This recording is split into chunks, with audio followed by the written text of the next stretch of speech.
Welcome back to Pondering in the Pines, guys. Another video in our series of lacto-fermentation videos. You know, it's wintertime, and I'm all about that nutritionally packed foods to keep us going through the winter. So this is going to be a little bit of an experiment today. We're going to be using golden beets, which I have not yet fermented.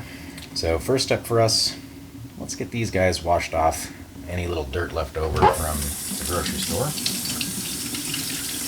If you have a brush, you can definitely use that. And we don't need to go crazy. We're not going to use a soap. We do want to get any dirt and grit and grains off of them. That might have bacteria that would interfere with our fermentation process.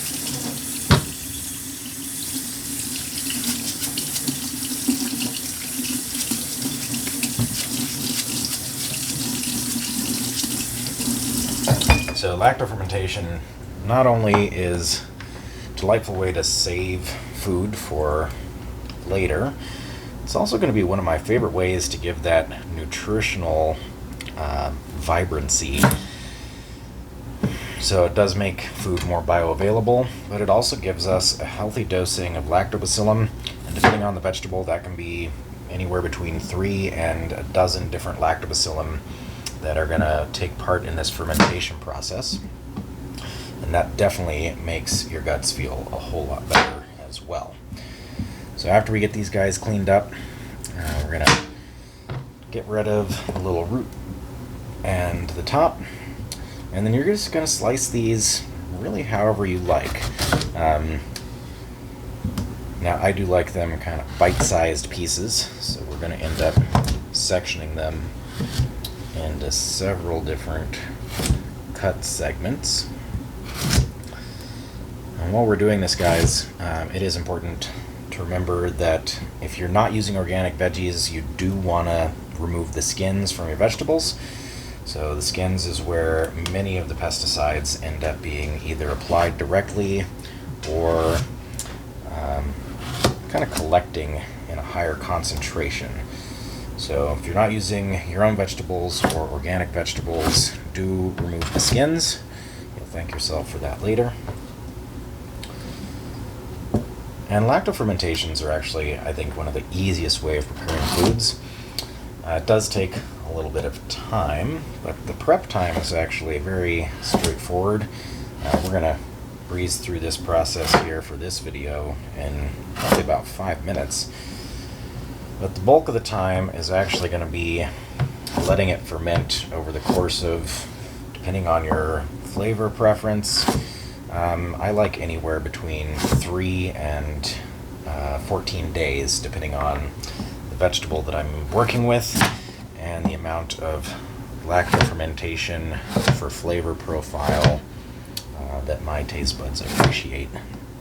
So the longer you go, the more of a kind of tangy, robust, salty flavor you're going to get out of that. It's also going to give you more time for any spices that you do add to your mixture to kind of seep into that flavor profile as well. Alright, so we have our beets. Now, if you're not super familiar with lacto-fermentation, you do need a jar, and that can be a ball jar or special fermentation jar. I like these, which have an airlock near the top. So this allows any gas to bubble up from inside during the fermentation process, and that way you don't have an exploded jar at the end of things. So next step is our spices.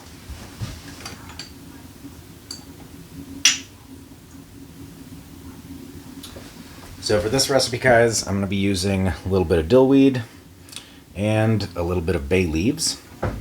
Now, definitely play around with these because everybody does have different flavor profiles, and rosemary could be potentially really good with the beets. I'm going to add a little bit of garlic to this one, and it is always better if you do have fresh ingredients.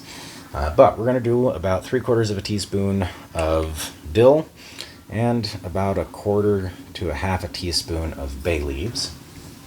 So that should give us a nice vibrant flavor, a little bit of a savory, almost a spice in the background for palate sensation. And then, because it's not a huge batch here, I'm just going to use 1 clove of garlic, but go wild. Do keep in mind that the more you ferment something, the longer it ferments for, the stronger any flavors that you put in it are going to be. And fermented garlic does get quite garlicky. Alright, so our seasonings are in the jar. And we're just going to add our beets on top of that.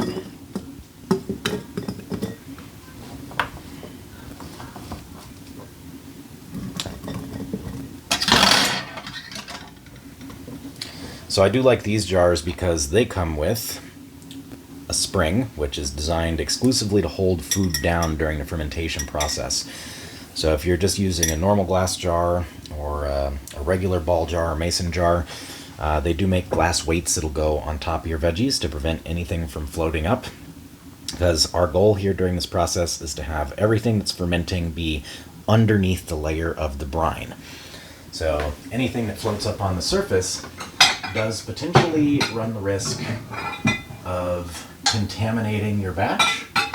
Now that might be with a type of yeast that is oftentimes present on different vegetables, or it could be other bacteria, and that is something we really don't want to have happen.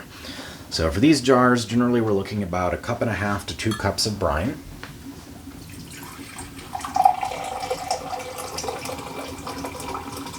So we're going to do a 2-cup batch, and that might give us a little extra left over, but might just end up being about perfect.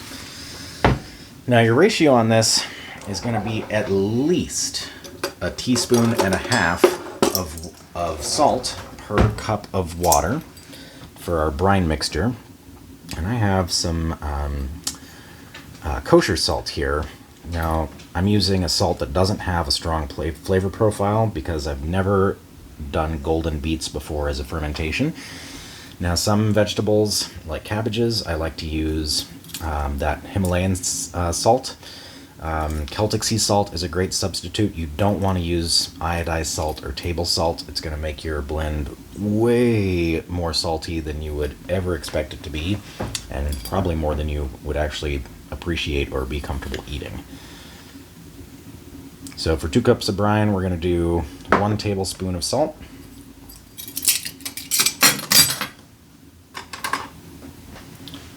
And if you're impatient, you can heat the water up just a little bit beforehand to help that salt dissolve a little bit faster, but even in cold water, salt is going to be pretty soluble, so it's going to dissolve pretty fast here, but you do want to make sure you don't have any big grains left at the bottom. A couple minutes worth of stirring to make sure that's all squared away.